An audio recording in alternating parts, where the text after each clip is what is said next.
The morning sun cast long shadows across the manicured grounds of Windsor Castle as Princess and stood at her office window, watching the groundskeepers prepare the estate for what would be one of the most important ceremonial events of the year.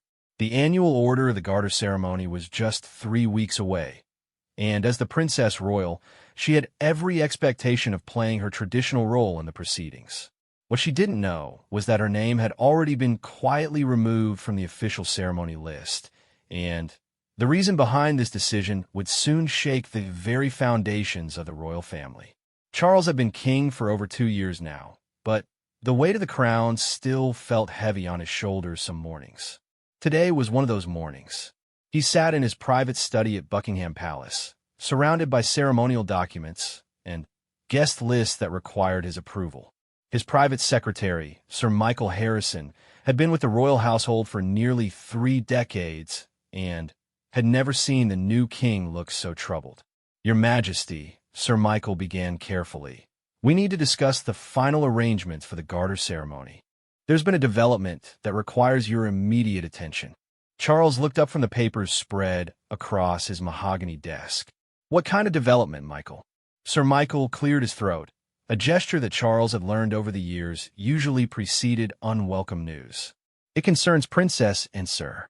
There have been some concerns raised about her participation in this year's ceremony." The king's eyebrows furrowed. "And had been a Knight of the Garter since 1994, one of the highest honors in the British system of chivalry. Her dedication to royal duties was unquestionable, and Charles had always relied on his sister's steady presence at important state occasions." "What kind of concerns?" Charles asked, setting down his fountain pen. "Well, sir, it appears that certain members of the Privy Council have raised questions about some of Princess Anne's recent associations." Meanwhile, at Gatcombe Park, Princess Anne was completely unaware of the storm brewing around her. She was in her element, tending to her horses in the early morning mist. The physical work helped clear her mind, and she found solace in the routine of caring for the animals that had been such an important part of her life. Her horse, a magnificent bay gelding named Thunder, nuzzled her shoulder as she brushed his coat. "At least you don't care about protocol and politics," she murmured to the horse, who responded with a gentle whinny. Her personal protection officer, Detective Chief Inspector Sarah Walsh, approached carefully. Sarah had been assigned to Princess Anne for the past 5 years and had developed a deep respect for the princess's straightforward nature and tireless work ethic. "Ma'am," Sarah said quietly, "there's been a call from Buckingham Palace. They're requesting your presence for a meeting this afternoon," and paused in her grooming. Unexpected summons from the palace were never good news. "Did they say what it was about?" "I'm afraid not, ma'am. Just that it was urgent and concerned upcoming royal engagements." Back at the palace, the meeting that would change everything was already underway. In the Chinese drawing room, a space normally reserved for the most delicate diplomatic discussions, a small group had gathered. Besides the king and his private secretary, there was the Lord Chamberlain, Earl Marshal, and, most surprisingly, 2 members of the security services. The atmosphere in the room was tense as one of the intelligence officers, a stern woman in her 50s named Director Janet Morrison, laid out a series of photographs on the antique table. "Your Majesty," Director Morrison began, "over the past 6 months, our routine security monitoring has detected some concerning patterns in Princess Anne's personal associations." Charles leaned forward to examine the photographs. They showed Anne at various public events, but also some taken with a long-range lens that captured her in what appeared to be private meetings. "What exactly am I looking at?" Charles asked, his voice carrying a warning tone that those who knew him well recognized as barely controlled anger. "These images show Princess Anne meeting on multiple occasions with individuals who are currently under investigation by our counterintelligence division," Director Morrison explained. "The concern is not necessarily about the princess's intentions, but about the potential security implications of these associations." The Lord Chamberlain, Lord Pemberton, shifted uncomfortably in his chair. He had served the royal family for over 15 years and had never been involved in anything quite so delicate. "Surely there must be some mistake," Lord Pemberton said. Princess Anne's dedication to the crown is beyond question. We're not questioning her loyalty, Director Morrison replied firmly. But we are concerned about whether she fully understands the implications of some of her recent friendships and professional relationships. Charles studied the photographs more carefully. In one, and appeared to be having an animated conversation with a distinguished-looking man outside what looked like a charity event. In another, she was photographed entering a private club in London with the same individual. "Who is this man?" Charles asked, pointing to the recurring figure in the images. "His name is Dr. Alexander Petrov," Director Morrison explained. "He's a Russian academic who has been living in London for the past 8 years. Officially, he's a professor of European history at King's College London. Unofficially, our intelligence suggests he maintains connections with individuals who are not friendly to British interests." The room fell silent as the implications sank in. Charles felt a cold, not forming in his stomach, and had always been fiercely independent, sometimes to a fault, but he had never imagined that her independence might lead to something like this. "What kind of connections?" Charles asked, though he wasn't sure he wanted to hear the answer. "Dr. Petrov's research trips back to Russia are more frequent than would be typical for someone in his position," the second intelligence officer explained. "Additionally, he's been seen meeting with known intelligence operatives from the Russian embassy.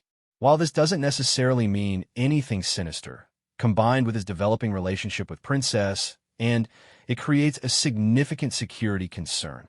Sir Michael Harrison, who had been silent throughout this exchange, finally spoke up. "What exactly is the nature of Princess Anne's relationship with this Dr. Petrov?" Director Morrison consulted her notes. "They first met at a charity gala for war veterans about 8 months ago. Since then, they've been seen together at various cultural and social events. Our understanding is that they share intellectual interests, particularly regarding European history and equestrian sports. Dr. Petrov is apparently an accomplished horseman himself." Charles closed his eyes briefly. This was exactly the kind of situation that kept royal security experts awake at night. An intelligent, accomplished woman forming a friendship with someone who might not be entirely what he seemed. "Has anyone spoken to my sister about these concerns?" Charles asked. "No, Your Majesty," Director Morrison replied. "We wanted to brief you first and get your guidance on how to proceed." The king stood up and walked to the tall windows overlooking the palace gardens. Outside, tourists were gathered at the gates, taking photographs and hoping to catch a glimpse of royal life. They had no idea that inside these walls, a crisis was unfolding that could potentially embarrass the monarchy and compromise national security. "What are you recommending?" Charles asked without turning around. Lord Pemberton cleared his throat. "Given the sensitivity of the situation and the upcoming Garter ceremony, which will be attended by foreign dignitaries and extensively covered by international media, we believe it would be prudent to minimize the princess's public profile until we can better assess the situation." Charles turned back to face the group. "You want me to remove my sister from the ceremony?" "It would be a temporary measure," the Lord Chamberlain assured him quickly. "Just until we can conduct a more thorough investigation and perhaps arrange for Princess and to be properly briefed on the security concerns." "And how exactly do you propose I explain this to Anne? She's not exactly known for accepting decisions she hasn't been consulted about." Director Morrison leaned forward slightly. "Your Majesty, with respect, the security of the realm must take precedence over family sensitivities. If Princess Anne has unknowingly become involved with someone who poses a potential threat, the sooner we address it, the better for everyone involved, including the princess herself." Charles knew she was right, but that didn't make the decision any easier. And had always been his most reliable sibling, the one who never complained about royal duties and never sought the spotlight for personal gain. The idea of having to question her judgment or suggest that she might have been naive felt like a betrayal of their relationship. "There's something else, Your Majesty," Sir Michael added reluctantly. "The media has begun to take notice of Princess Anne's friendship with Dr. Petrov. We've had inquiries from several newspapers asking about their relationship. So far, we've been able to keep things quiet, but that situation may not last much longer. This news hit Charles like a physical blow. Media attention would make everything infinitely more complicated. Once the press got hold of the story, it would be nearly impossible to contain, and the speculation would likely be far worse than the reality. How long before this becomes public?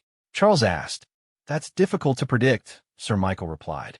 But given the current interest level, I would estimate we have perhaps a week, maybe two, before someone decides to run with the story.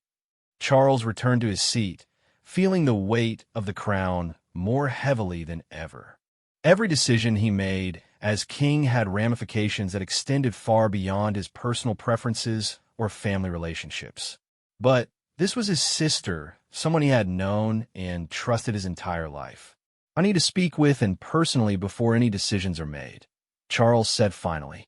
She deserves to know what's being alleged and to have the opportunity to explain her side of the situation. Director Morrison nodded. Of course, Your Majesty, but I would strongly recommend that this conversation happen very soon. The longer we wait, the more complicated the situation becomes. As the meeting concluded and the various officials filed out of the room, Charles remained seated, staring at the photographs of his sister. In them, and looked relaxed and happy in a way that he rarely saw her at official functions. The irony wasn't lost on him that her personal happiness might now become a matter of national security. Sir Michael lingered after the others had left. Sir, shall I arrange for Princess Anne to come to the palace this afternoon? Charles nodded slowly. Yes, but don't give her any details over the phone. Just say that I need to discuss some ceremonial matters with her. Very good, sir. As his private secretary left, Charles walked back to the window. The tourists were still there, still hoping for a glimpse of royal magic. What they couldn't see was the very human drama unfolding behind the palace walls, where family loyalty and national duty were about to collide in the most painful way possible. The king picked up his secure phone to call, and personally. As he dialed the familiar number, he tried to think of how he would begin a conversation that might change his relationship with his sister forever. How do you tell someone you've always trusted that their judgment is now being questioned at the highest levels of government? The phone rang twice before and answered, her voice cheerful and unsuspecting. Charles, what a pleasant surprise. I was just thinking about calling you to discuss the arrangements for next week's Veterans event. And, Charles said, his voice heavier than he intended, I need you to come to the palace this afternoon. We need to talk. There was a brief pause, and when it spoke again, her tone had shifted. She knew her brother well enough to recognize when something was seriously wrong. What's happened? She asked simply. Charles closed his eyes. I'll explain everything when you get here. Can you come at 3 o'clock? Of course, and replied without hesitation. Charles, whatever it is, we'll figure it out. As he hung up the phone, Charles hoped she was right. But deep down, he suspected that by the end of the day, nothing in their family would ever be quite the same again. Princess Anne arrived at Buckingham Palace precisely at 3 o'clock, as was her custom. She had changed from her morning riding clothes into a simple but elegant navy blue suit, and her expression was composed despite the obvious concern in her eyes. As she walked through the familiar corridors toward her brother's private study, she mentally prepared herself for what could only be serious news. Detective Chief Inspector Walsh accompanied her as far as the outer office, where Sir Michael Harrison greeted them with unusual formality. The private secretary's demeanor immediately confirmed Anne's suspicion that this was no ordinary family meeting. Your Royal Highness, Sir Michael said with a slight bow. His Majesty is waiting for you in the study, and paused at the door, taking a deep breath before entering. Charles was standing by the fireplace, his hands clasped behind his back in a posture she recognized from childhood as his way of dealing with stress. And, he said, turning as she entered, thank you for coming so quickly. You sounded like the palace was on fire, she replied, settling into one of the leather chairs facing his desk. What's going on? Charles didn't immediately answer. Instead, he moved to his desk and picked up a manila folder that seemed to weigh more than it should. I need to ask you about someone, he began carefully. A Dr. Alexander Petrov. I believe you know him. Anne's expression didn't change, but Charles noticed a subtle shift in her posture. Yes, I know Alex. We met at the Veterans Support Gala last year. He's a professor at King's College, specializes in European history. What about him? Charles opened the folder and extracted the photographs that had been shown to him earlier. He spread them on the coffee table between them. These were taken over the past few months, he said quietly, and leaned forward to examine the images. Her face showed a mixture of surprise and growing anger as she realized she had been under surveillance. Are you having me followed? She asked, her voice dangerously quiet. Not personally, no, Charles replied. But these came to light during a routine security review, and picked up one of the photographs, studying it carefully. It showed her and Alex walking together outside the Royal Opera House after a performance. A security review of what, exactly? Charles sat down across from her, the folder still in his hands. And I need you to understand that what I'm about to tell you is extremely sensitive. Dr. Petrov is not just an academic.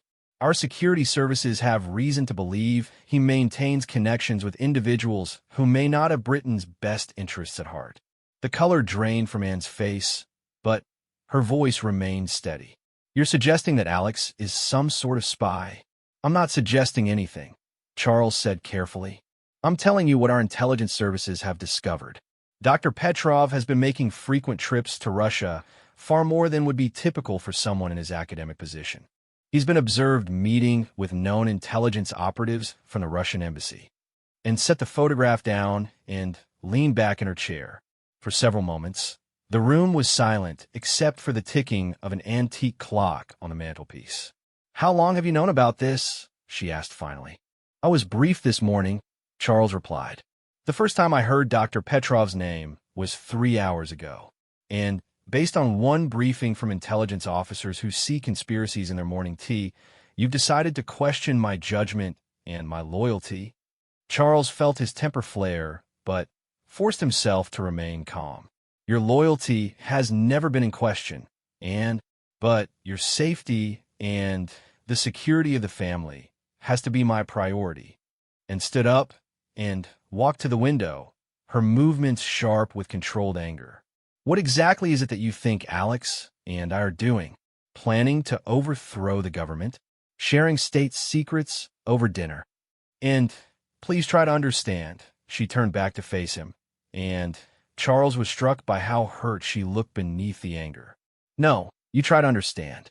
For the first time in years, I've met someone who shares my interests, who can have an intelligent conversation about something other than protocol and duty.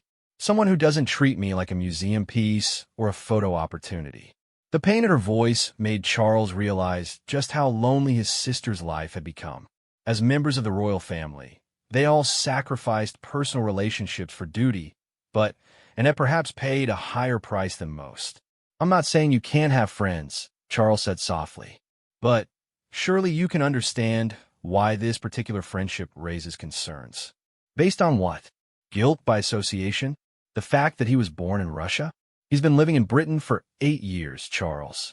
He's a respected academic. He lectures at one of our most prestigious universities, and he's done nothing except be kind to a woman who doesn't get much kindness in her daily life. Charles picked up another photograph, this one showing and Alex deep in conversation at what appeared to be a private dinner. And look at these images. To anyone watching, this doesn't look like a casual friendship. She glanced at the photo, and her cheeks flushed slightly. And what if it's not? Am I not allowed to have feelings? Am I supposed to live like a nun for the rest of my life because I was born into this family? This was the confirmation Charles had been dreading. His sister wasn't just friends with Dr. Petrov. She was romantically involved with him. The security implications suddenly became far more serious. How long? He asked quietly, and met his eyes defiantly. How long what? How long have you been more than friends? She was quiet for a long moment, then sat back down, some of the fight going out of her. About 3 months, she said finally. And before you ask, yes, I know what this means for the family. That's why we've been discreet. Charles felt a wave of sympathy for his sister, followed immediately by a surge of protective anger directed at Dr. Petrov. Whether the man was a genuine academic or something more sinister, he had put in an impossible position. And you have to see how this looks from a security perspective. A member of the royal family becomes romantically involved with someone who may have intelligence connections to a hostile foreign power. May have, and repeated, based on speculation and surveillance photos. Has anyone actually spoken to Alex about these allegations? Has anyone investigated his background thoroughly? Or are we condemning him based on his nationality and some circumstantial evidence? Charles had to admit she had a point. The intelligence briefing had been heavy on suspicion, but light on concrete evidence. But in matters of royal security, suspicion was often enough to warrant action. That's not how these things work, and you know it, Charles said. We can't take risks with family safety. Whose safety? And asked sharply, Mine, or the family's reputation? Before Charles could answer, there was a discreet knock on the door. Sir Michael entered after being summoned. Your Majesty, I'm sorry to interrupt, but there's been a development. We've received a call from the editor of the Telegraph. They're planning to run a story tomorrow about Princess Anne's relationship with Dr. Petrov. Anne's face went white. What kind of story? Sir Michael glanced uncomfortably between the siblings. The headline is apparently Princess Anne's Russian romance. They claim to have sources confirming a romantic relationship and raising questions about security implications. Charles stood up abruptly. How much do they know? From what I can gather, they have photographs similar to the ones we've seen, and they've connected Dr. Petrov to his Russian background. They're framing it as a potential security risk. And stood as well, her face now showing a mixture of anger and despair. This is exactly what I was afraid of. The moment I try to have any kind of personal life, it becomes a national scandal. And Charles said, reaching toward her, but she stepped back. No, don't you dare try to comfort me now. You've made it clear where your priorities lie. Sir Michael cleared his throat carefully. There is another matter, Your Majesties. The Lord Chamberlain has recommended that, given the current circumstances, it might be wise to adjust Princess Anne's role in upcoming ceremonial events until this matter can be resolved. And turned to look at her brother, understanding dawning in her eyes. You're removing me from the garter ceremony, aren't you? Charles's silence was answer enough. 29 years, and said quietly, 29 years I've been a knight of the garter. I've never missed a ceremony. I've never put personal interests ahead of duty. And now you're going to humiliate me publicly because I dare to fall in love with someone you disapprove of. It's not about approval, Charles said desperately. It's about security protocol. It's about cowardice, and shot back. You're so terrified of negative publicity that you're willing to throw your own sister under the bus based on unproven allegations. The hurt in her voice was devastating, and Charles felt the weight of the crown crushing down on him. Every instinct as a brother screamed at him to support and to tell the security services and the press to go to hell. But his duty as king demanded that he protect the institution of the monarchy, even at the cost of personal relationships. What would you have me do? He asked, his own voice breaking slightly. Ignore the security briefing? Risk the safety of the family? Allow you to continue a relationship that could potentially compromise state secrets? I would have you trust me, and said simply. I would have you believe that the sister who has stood by your side through every crisis, who has never let you down, who has sacrificed her entire personal life for this family, might be capable of making her own decisions about whom she chooses to love. The room fell silent again. Sir Michael had withdrawn to a corner, tried to make himself invisible during what was clearly a deeply personal family crisis, and walked back to the desk and picked up the photographs again, studying them as if seeing them for the first time. You want to know the truth about Alex? She said finally. He makes me laugh. For the first time in decades, I wake up looking forward to seeing someone. He doesn't care that I'm a princess. In fact, he finds the whole royal thing rather absurd. He challenges my thinking. He shares my love of horses. And yes, he makes me feel like a woman instead of just a duty-bound royal robot. She set the photos down and looked directly at Charles. And if that makes me a security risk, then Perhaps the problem isn't with my choice of companion, but with a system that demands we sacrifice our humanity for the sake of appearances. Charles felt torn apart by her words. As her brother, he understood completely. As king, he couldn't ignore the potential implications. And I'm not trying to control your personal life, but surely you can understand that relationships involving members of the royal family require a certain level of consideration. Consideration, and repeated bitterly. Is that what we're calling it? Because it feels a lot like control to me. Sir Michael stepped forward carefully. If I may, your majesties, there might be a way to address both concerns. Perhaps if Dr. Petrov could be interviewed by security services, we could get a clearer picture of any potential risks. And turned on him with blazing eyes. Absolutely not. I will not subject someone I care about to interrogation by spies based on unfounded suspicions. Then, what do you propose? Charles asked. Because the current situation is untenable. The press story will run tomorrow. The security concerns remain unaddressed, and the garter ceremony is in 3 weeks. And was quiet for several minutes, clearly struggling with an impossible decision. When she finally spoke, her voice was steady but filled with pain. I'll withdraw from the ceremony voluntarily, she said. I'll cite personal reasons and take a temporary step back from public duties until this situation resolves itself. And you don't have to. Yes, I do, she interrupted. Because if I don't, you'll remove me anyway, and it will look even worse. This way, I maintain some dignity, and you get what you want. Charles felt like he was watching his sister slip away from him. This isn't what I want. I never wanted any of this. But it's what you're choosing, and said simply. Your duty as king over your love for your sister. I understand the position you're in, Charles. I just wish you understood the position you're putting me in. She moved toward the door, then paused and turned back. For what it's worth, Alex has never asked me anything about royal business, state matters, or family secrets. He's never shown any interest in politics or military matters. His questions about my life focus on my horses, my charities, and my thoughts on historical subjects that fascinate us both. But none of that matters now, does it? Because suspicion is easier than trust, and fear is more powerful than love. She left without another word, leaving Charles alone with Sir Michael and the weight of a decision that would haunt him for years to come. As king, he had protected the crown. As a brother, he had failed completely. Outside in the corridor, and walked quickly toward the exit, her composure finally beginning to crack.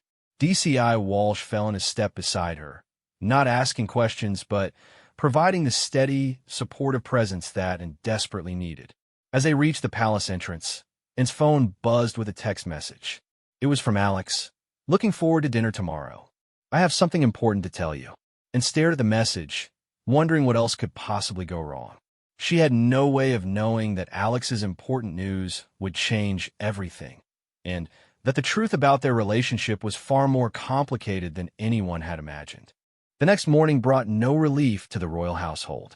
The Telegraph had indeed run their story, and it was even worse than Charles had feared. The headline blazed across the front page, Princess Anne's Russian romance. Security fears over royal love affair. The article was accompanied by several of the photographs that had been shown in the security briefing, clearly obtained from the same surveillance operation. Charles read the story with growing dismay in his private dining room over breakfast that had gone completely cold. The article painted Dr. Alexander Petrov as a mysterious figure with questionable connections and suggested that Princess Anne had been compromised by foreign influence. The implication was clear. The Princess Royal was either incredibly naive or potentially disloyal.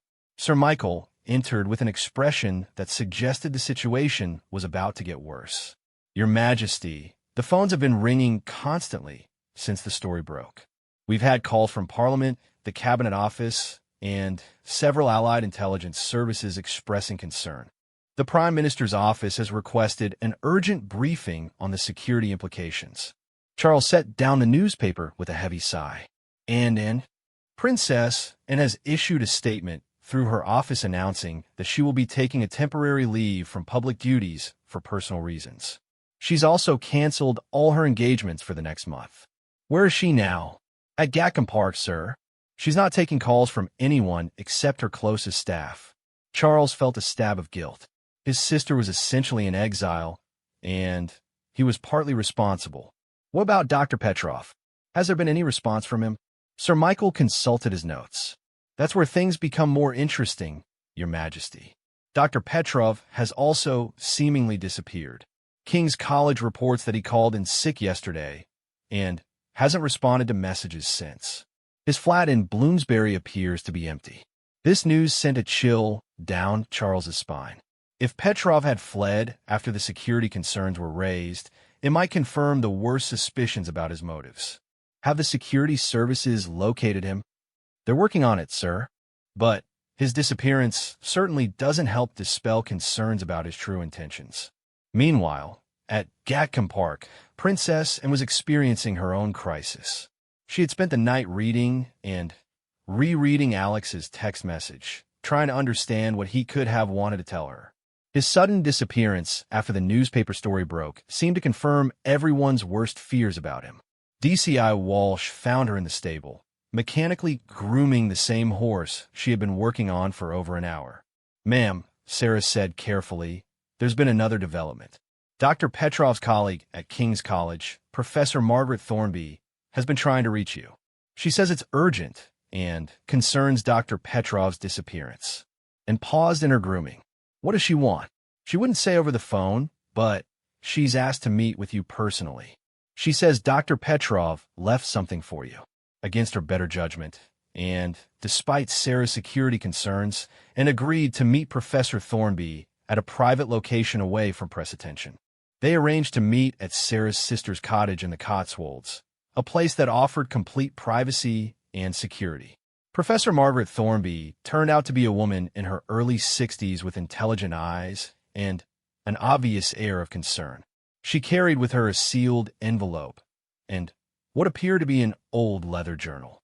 "Your Royal Highness," she began after the initial introductions, "I'm afraid Alexander has put you in a terrible position, and I think he realized that yesterday when he saw the newspaper reports, and felt her heart sink even further. So the allegations are true." "That depends on how you interpret the allegations," Professor Thornby replied carefully. "May I explain what I know about Alexander's real situation?"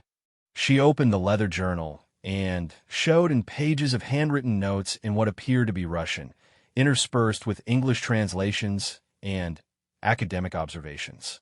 Alexander Petrov is indeed a professor at King's College, and his academic credentials are entirely legitimate. But what the security services discovered about his background is also true, though not in the way they interpreted it. Professor Thornby turned to a page that contained what looked like a family photograph from several decades earlier. Alexander's father was a high-ranking official in the Soviet intelligence services during the Cold War. His mother was British, which is how Alexander obtained UK citizenship. When he was 12 years old, his father was arrested on charges of treason against the Soviet state, and leaned forward, beginning to understand that the story was more complex than anyone had realized. Alexander's father had been secretly providing information to British intelligence for nearly a decade before he was caught. The family was destroyed. His father died in a Soviet prison. His mother fled back to Britain with Alexander, and they lived under assumed names for years. "He's the son of a British spy?" and asked incredulous. "In effect, yes. But officially, that information has been classified for over 30 years. Alexander only learned the truth about his father's work when he turned 18 and was contacted by British intelligence." Professor Thornby opened the sealed envelope and removed several official-looking documents. These are copies of correspondence between Alexander and his handler at MI6. For the past 8 years, Alexander has been providing intelligence to British services about Russian academic and cultural activities in London. His trips to Russia, his meetings with embassy officials, all of it has been sanctioned and monitored by our own intelligence services, and felt the world tilt around her. "He's working for us. He's what they call a legacy asset, Professor Thornby explained. Someone who maintains his cover as an academic while providing valuable intelligence about Russian activities in Britain. The reason he's been under surveillance is because our security services wanted to monitor his effectiveness, not because they suspected him of being a threat. The implications hit, and like a physical blow. Then, why wasn't Charles told this? Professor Thornby's expression grew grim. Because there's been a security breach somewhere in the system. Alexander's real status should have been flagged immediately when questions were raised about him. The fact that it wasn't suggests either a massive bureaucratic failure or something more sinister. She handed in a handwritten letter from Alex. He asked me to give you this if anything happened to compromise his position. He was always worried that his association with you might put both of you in danger. And opened the letter with trembling hands. Alex's familiar handwriting filled 2 pages. My dearest, and if you are reading this, then my worst fears have been realized. My feelings for you have put you in an impossible position, and for that, I am deeply sorry. I should have told you the truth about my work from the beginning, but I was under strict orders to maintain my cover even with those closest to me. I want you to know that everything between us has been real. My feelings for you, our conversations, our shared interests, none of that was part of any assignment or deception. You have brought joy into my life in ways I never thought possible. But I also understand that this revelation changes everything. A relationship between a member of the royal family and someone in my position creates complications that may be insurmountable. I have disappeared not because I am guilty of anything, but because my continued presence in London puts you at risk of further scrutiny and scandal. Please know that I love you, and that love is the one thing in this entire situation that is completely true and uncomplicated. And read the letter twice before setting it down, her emotions in complete turmoil. Relief that Alex wasn't the threat everyone believed him to be, warred with anger that she had been kept in the dark about his real work, and devastation that their relationship might be ending just as she was learning to trust again.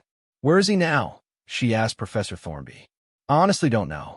He contacted me yesterday evening to give me these materials for you, but he didn't say where he was going. My impression was that he was following security protocols for when an assets cover is blown. That afternoon, Charles received an urgent summons to a meeting at Tim's house, the headquarters of MI5. The meeting was so sensitive that even Sir Michael wasn't permitted to attend. Director Janet Morrison was there, along with her counterpart from MI6, Director James Crawford, and the cabinet secretary. The atmosphere in the room was tense with embarrassment and anger. Your Majesty, Director Crawford began, I owe you a profound apology. There has been a significant failure in our communication protocols that has caused unnecessary distress to your family. Charles felt his anger building. What kind of failure? Dr. Alexander Petrov is one of our assets, Director Crawford explained. He has been providing valuable intelligence on Russian activities for nearly 8 years.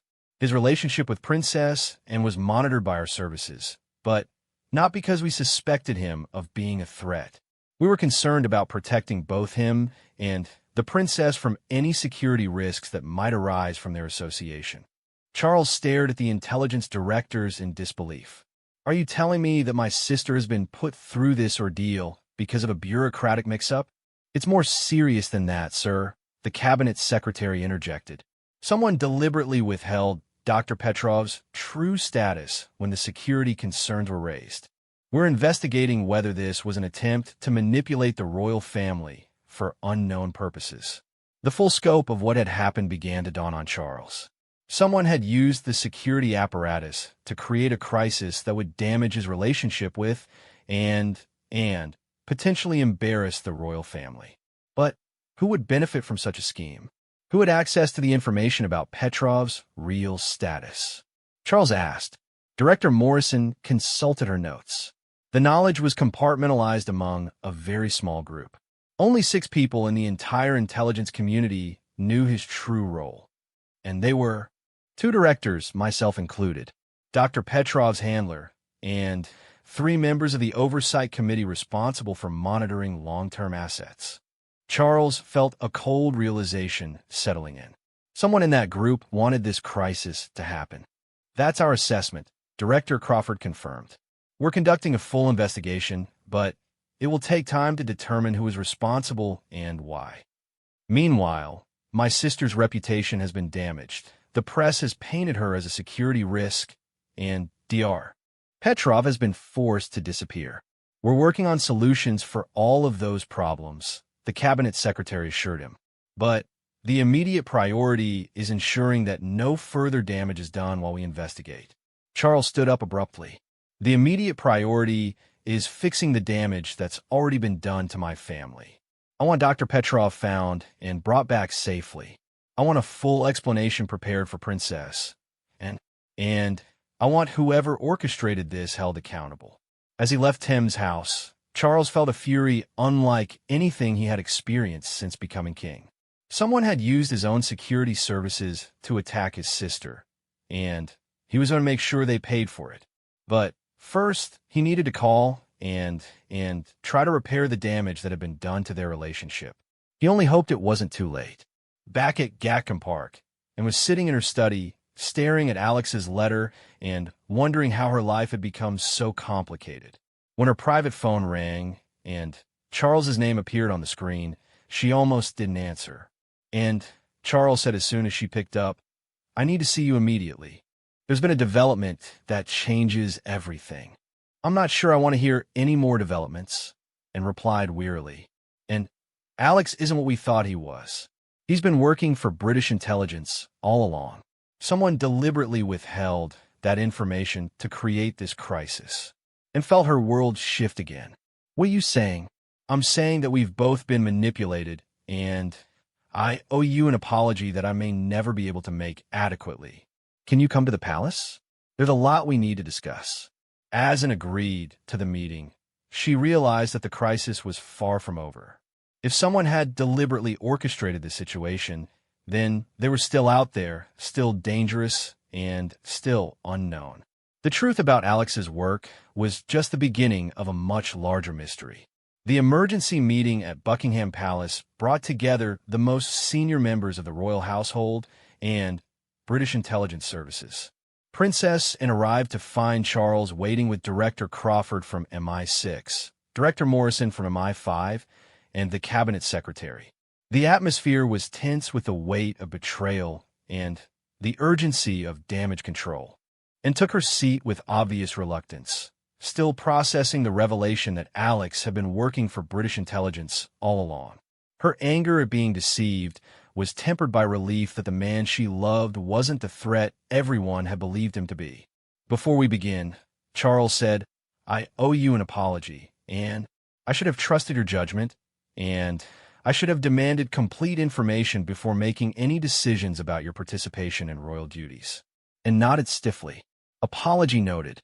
Now, what exactly is the situation with Alex?" Director Crawford leaned forward. "Dr. Petrov has been one of our most valuable assets in monitoring Russian intelligence activities in London. His academic position provided perfect cover for gathering information about visiting Russian officials, cultural exchanges, and academic collaborations that sometimes mask intelligence operations. And his relationship with me?" and asked bluntly, "was completely genuine," Director Crawford assured her. "We monitored the development of your friendship, but only to ensure that his emotional involvement didn't compromise his operational effectiveness or put you at risk," and felt a mix of relief and residual anger. "So you were spying on us to protect your spy?" "To protect both of you," Director Morrison interjected. "Dr. Petrov's feelings for you were real, but they also created new vulnerabilities. A compromise of his identity could have endangered you both." The cabinet secretary cleared his throat. "The critical issue now is that we've identified how this crisis was orchestrated. The investigation has revealed some disturbing findings." Charles leaned forward. "What have you discovered?" Director Crawford consulted a classified folder. "The person who withheld Dr. Petrov's true status and allowed this situation to develop was Lord Pemberton, the Lord Chamberlain." The room fell silent and stared in shock, while Charles felt a wave of betrayal that cut deeper than anything he had experienced since becoming king. Pemberton, Charles said quietly. He's been with the royal household for 15 years. Why would he do this? Our investigation suggests that Lord Pemberton has been receiving payments from Russian sources for the past 3 years, Director Morrison explained. His motivation appears to have been financial rather than ideological. He accumulated significant gambling debts that made him vulnerable to recruitment and found her voice. So he deliberately created this crisis to damage the royal family?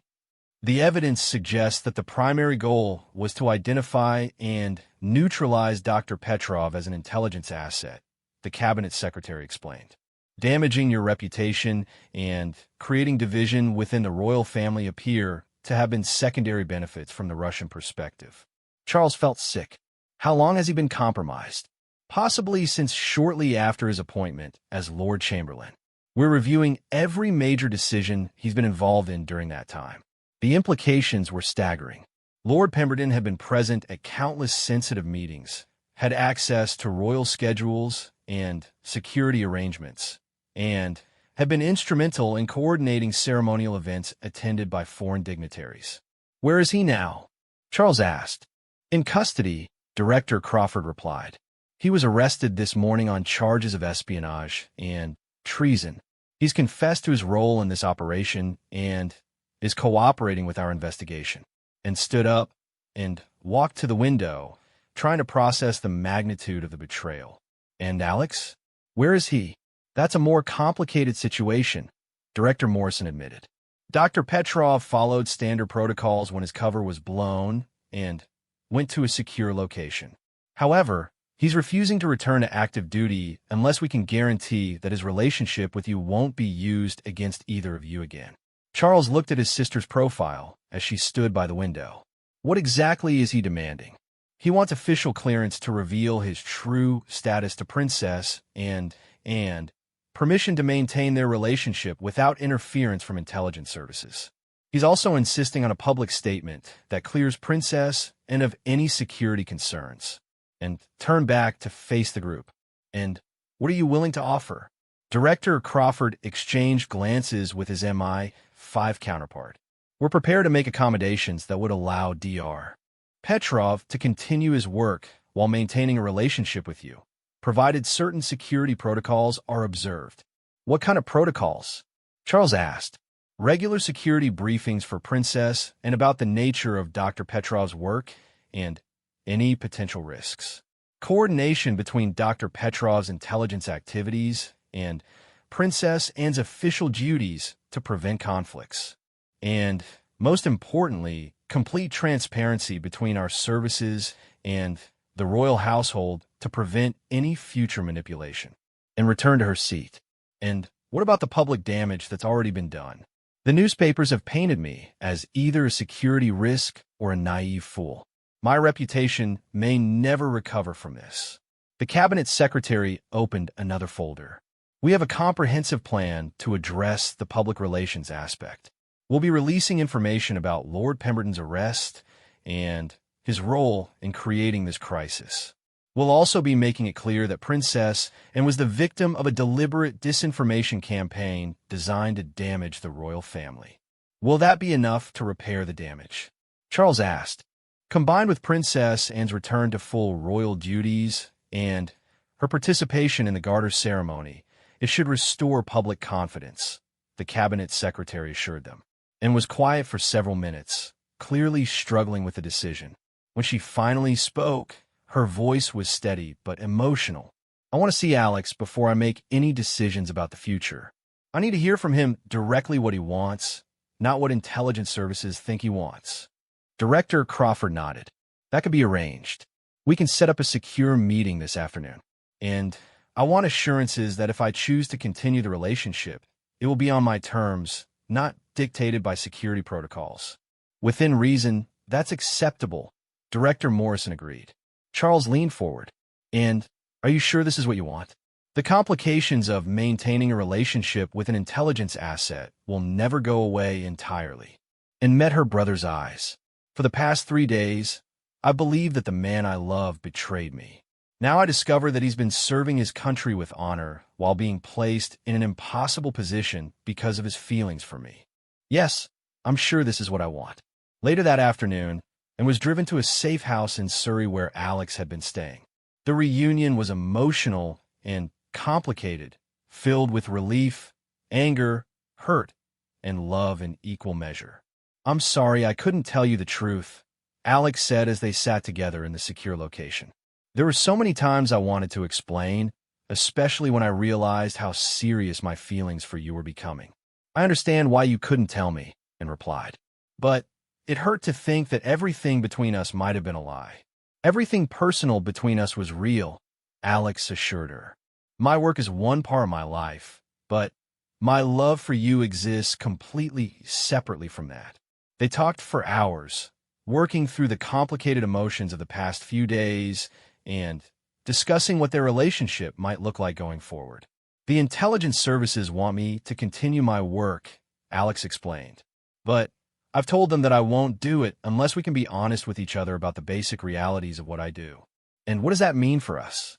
and asked. "It means that you'll know the general nature of my work, though not specific operational details. It means that sometimes I'll have to travel or be unavailable without being able to explain exactly why. And it means that our relationship will always have a security dimension that most couples don't have to deal with." And considered this carefully. "And what do you want?" Alex took her hands in his. "I want to build a life with you, if you'll have me. I want to continue serving my country, but I also want to be honest with the woman I love. I think we can make it work if we're both committed to navigating the complications together." The following week, a series of carefully coordinated announcements transformed the public narrative. Lord Pemberton's arrest on espionage charges dominated headlines, followed by official statements explaining that Princess had been the victim of a deliberate disinformation campaign designed to damage the royal family. The press coverage shifted dramatically as journalists realized they had been manipulated into attacking a member of the royal family based on false information. Public sympathy swung strongly in Anne's favor, with many commentators praising her dignity under pressure and expressing outrage at the attack on the monarchy. Charles personally announced that Princess Anne would be resuming all her royal duties immediately and would participate in the upcoming Garter ceremony as planned. He also issued a rare personal statement expressing his complete confidence in his sister's dedication and integrity. The Garter ceremony itself became a triumph for Anne, as the public and media showed overwhelming support for her return to royal duties. When she processed into St. George's Chapel, wearing the distinctive blue velvet robes and insignia of the Order of the Garter, the crowd's reception was warmer than it had been in years. Alex attended the ceremony as an invited guest, his presence a quiet statement that Anne refused to hide their relationship despite its complexities. The media coverage focused on Anne's grace and resilience, with many commentators noting that the crisis had ultimately strengthened public appreciation for her service. In the months that followed, Alex settled into a new normal that accommodated both her royal duties and his intelligence work. They were discreet about their relationship, but no longer secretive, and found that the public was generally supportive of her happiness after years of dedicating herself entirely to duty.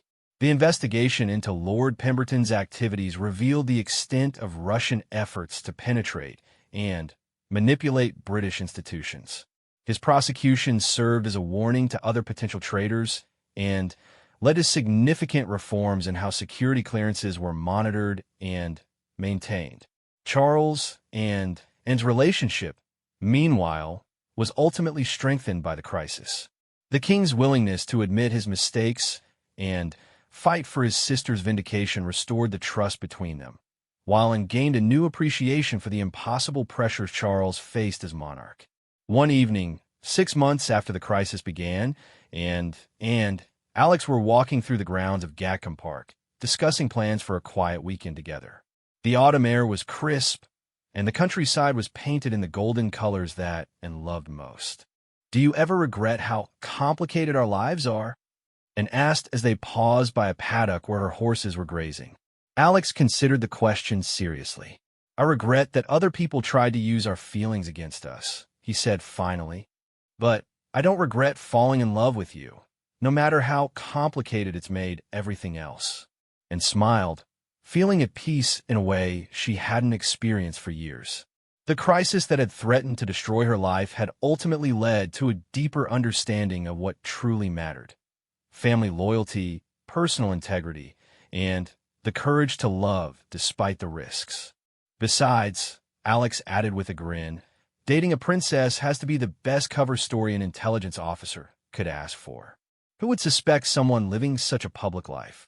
And laughed, realizing that despite everything they had been through, she had found something she had thought was lost forever: genuine happiness that didn't require her to sacrifice her sense of duty or her commitment to her family.